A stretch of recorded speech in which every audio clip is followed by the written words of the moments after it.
वस्तु का दाहिना भाग, वस्तु का कौन भाग याद रखना, दाहिना भाग समतल दर्पण में प्रतिबिंब का बायां भाग तथा वस्तु का बायां भाग प्रतिबिंब का दाहिना भाग दिखाई पड़ता है। इसी को पार्श्व परिवर्तन कहते हैं। फिर वहीं पे बातें गई, कहने का भावार्थ ये हुआ, अगर हम समतल दर्पण के सामने खड़े होते हैं, ये भी समतल दर्पण है, थोड़ा सा देखिए यहाँ अच्छा वाला बनाते हैं, ये समतल दर्पण है।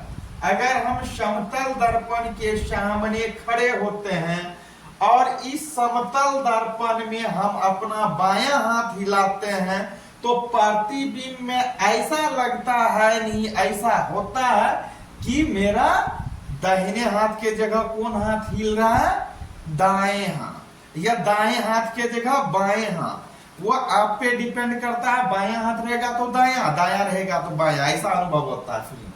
तो चलिए देखिए, अगर यहाँ आर लेटर लेते हैं, आर यहाँ हम लिख रहे हैं, आर इस टाइप से है, दर्पण में कौन सा, समतल दर्पण के आगे, और इसका प्रतिबिंब जो बनेगा इस तरह से आर बनेगा, आपको याद रखना है, जैसे इसमें दिखलाया गया है, सेम बनाए हैं हम, सेम प्रोसेस है।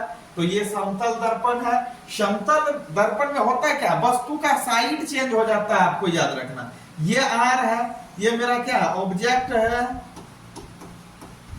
ये क्या है, ये भी आर है। किसमें, समतल दर्पण में ये हो गया इमेज, किसका इमेज हो गया, ये आर का, ये, और इसका कौन सा हो गया, इसका ये वाला। देखिए दोनों एक दूसरे का क्या है, अपोजिट है।